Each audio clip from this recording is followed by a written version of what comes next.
चारों भुवन से घूम के चलिए की कारण है बाबू परेशानी रहे छे बाबू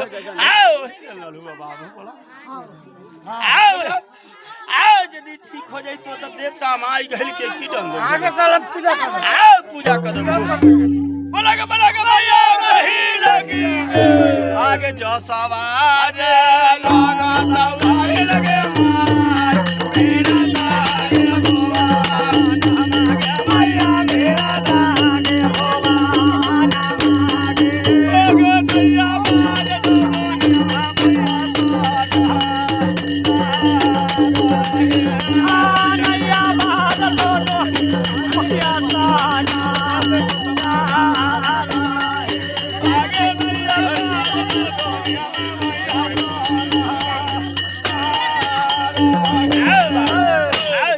के बाबू 3 महीना 5 रोज खइयहु बाबू जता दीनानाथ के बाबू शनिवार के शनिवार जल दियहु बाबू 3 गो तुलसी के पत्ता तोड़िएगा एगो दीनानाथ के नाव से बाबू गिरा दियहु 2 गो खा के गंगा जल पी लिया बाबू शनिवार के दिन गंगा तेल लेके बाबू 1 बूंद दीनानाथ के नाव से गिरा के बाबू पीछू तहाँ लगा लिया आओ बाबू 31 शनिवार के करिया हो जा आओ भा के देवता माई के नाम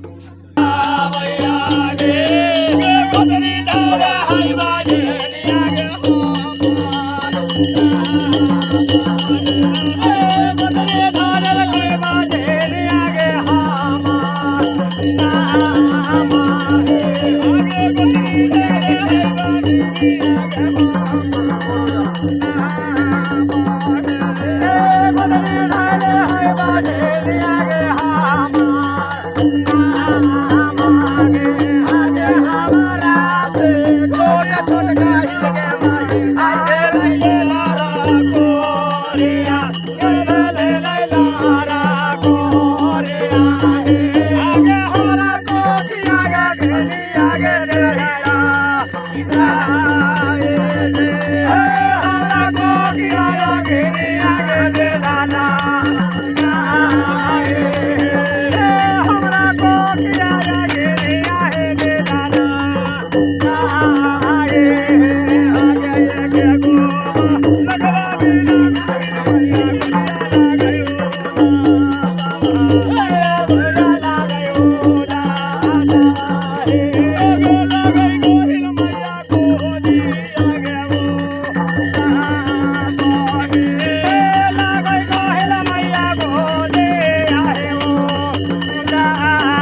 छो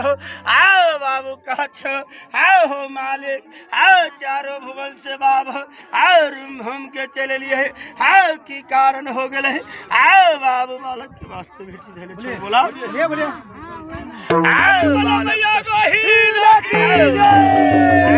बालक हो तो देवता माई गहिल के की डन देबू बोला फुलवारी लगा दे आओ फुलवारी लगा देबू